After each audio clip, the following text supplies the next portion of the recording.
आपको एक दिलचस्प खबर दिखाते हैं। अगर आप अपने परिवार के साथ आने वाले समय में जब कोरोना का ये कहर खत्म हो जाए, घूमने के लिए जाएं और नियंत्रण रेखा पर कॉफी की चुस्की लेने पहुंचे, तो सेना ने वहां तैयारी की हुई है। कैफे फ्रीडम आपकी मेजबानी के लिए वहां तैयार है। भारतीय सेना ने कश्मीर के उरी सेक्टर में ये कॉफी शॉप खोली है। जी मीडिया संवाददाता खालिद हुसैन की रिपोर्ट देखिए। भारतीय सेना ने भारत की आखिरी आर्मी पोस्ट कमान अमन सेतु पर एक कैफेटेरिया का उद्घाटन किया है। ये जो कैफेटेरिया है बिल्कुल नियंत्रण रेखा से सटा है। कैफ़े फ्रीडम इसका नाम रखा गया है। सर, मुझे जानना चाहेंगे, ये जो कैफेटेरिया आज खोला गया है लाइन ऑफ कंट्रोल कमान पोस्ट पे, क्या मैसेज है इसका? इतने दिनों के बाद इसको खोला गया है और कितनी देर के बाद खोला? बिल्कुल, ये कैफेटेरिया इनॉग्रेट किया गया है, रिनोवेट किया गया है इंडियन आर्मी द्वारा जम्मू और कश्मीर की आवाम के लिए, जो बहुत गर्व से इस पोस्ट को विज़िट करते हैं।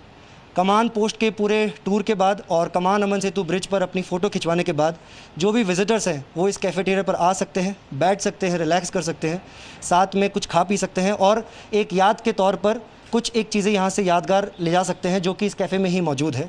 साथ ही इस कैफ़े के एक 60 फीट ऊँचा पोल भी है जिस पर हमारा राष्ट्रीय ध्वज बहुत ही गर्व से लहराता है।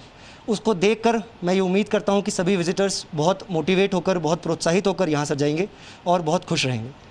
दरअसल ये यहाँ पर जो जगह है, यहाँ पर जो मोटिवेशनल टूर्स होते हैं या स्कूल चिल्ड्रंस होते हैं जो नियंत्रण रेखा को देखना चाहते हैं, या फिर देश के अन्य लोग जो सीमाओं को, भारतीय सीमाओं को देखना चाहते हैं, वो यहाँ पर आते हैं और वो यहाँ पर जलपान कर सकते हैं। लेकिन इसके पीछे एक बहुत बड़ी मैसेज भी है। मैसेज ये है कि हो सकता है कि जिस तरह के संकेत मिल रहे हैं, सीज़ फायर वायलेशन कुछ दिन पहले बंद हो गई है, ईद के दिवस पर जो है मिठाइयाँ एक्सचेंज हुई है दोनों देशों में, भारत और पाकिस्तान के बीच में, वहीं और कुछ इनिशिएटिव्स जो कॉन्फिडेंस बिल्डिंग मेजर्स है वो उठाए जा रहे हैं। उससे उम्मीद जगी है। जो कारवान अमन 2005 में यहाँ से शुरू हुई थी, आर पार के लोग आए थे, एक बस सर्विस चलती थी, ट्रेड हो रहा था, वो शायद फिर रिज्यूम होगा। और हो सकता है कि वो दिन फिर दूर न हो जब ये जो आप कैफेटेरिया यहाँ पर देख रहे हैं, यहाँ पर पाकिस्तान की तरफ से जो लोग आएंगे या भारत की तरफ से लोग आएंगे,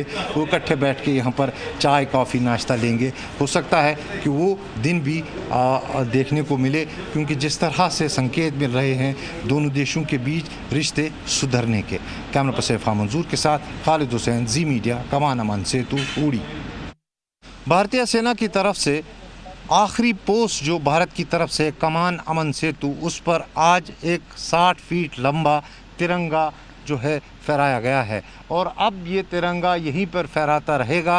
और ये पहली बार है कि इतना बड़ा तिरंगा जो है किसी नियंत्रण रेखा पर लहराया गया हो। दरअसल कमान अमन सेतु केवल एक फॉरवर्ड पोस्ट ही नहीं है, बल्कि ये एक टूरिस्ट स्पॉट भी बन चुका है और यहाँ पर देश से लोग आते हैं, जम्मू कश्मीर से लोग आते हैं इस जगह को देखने के लिए। कमान अमन सेतु ब्रिज का नाम लेट लेफ्टिनेंट कर्नल कमान सिंह पठानिया महावीर चक्र के नाम पर रखा गया था। इस पूरे ब्रिज की लंबाई 220 फीट है, जिसका 2/3 हिस्सा हिंदुस्तान के पास है और 1/3 हिस्सा पाकिस्तान के पास है। ये जम्मू और कश्मीर में 4 में से एक क्रॉसिंग पॉइंट भी है और यहाँ पर दोनों देशों के बीच में फ्लैग मीटिंग्स भी होती हैं। एक अमन और भरोसा बढ़ाने की उम्मीद से यहाँ पर बस और ट्रेड सर्विस भी हुआ करती थी। जो विज़िटर्स यहाँ पर विज़िट करेंगे वो अपने साथ कमान अमन सेतु की फ़ोटोग्राफ लेकर जा सकते हैं और उसको एक यादगार पल के रूप में अपने साथ रख सकते हैं। इसका खास महत्व ये है कि जो कमान अमन सेतु जो ब्रिज है, वहाँ पर 2005 में कारवान अमन चली थी, जब पहली बार जो है कश्मीर से मुजफ्फराबाद बस सर्विस शुरू हुई थी, उसके बाद ट्रेड भी हुआ था और तब से इस जगह का काफ़ी महत्व है। अब इस तिरंगे को जो यहाँ पर लहराया गया है 60 फीट लंबा, इससे ये मैसेज भारतीय सेना देना चाहती है कि यहाँ पर भी भारतीय सेना जो है सतर्क है, चाहे नियंत्रण रेखा ही हो, वो एकदम यहाँ पर एक ऐसा फील देना चाहते हैं जो भी लोग यहाँ पर आएंगे उनको, कि यहाँ पर भी तिरंगा जो है लहराता दिखेगा। कैमरा पर्सन फा मंजूर के साथ खालिद हुसैन, जी मीडिया, कमान अमन सेतु, उड़ी। Presenting B News app available on Google Play and App Store. Download it now.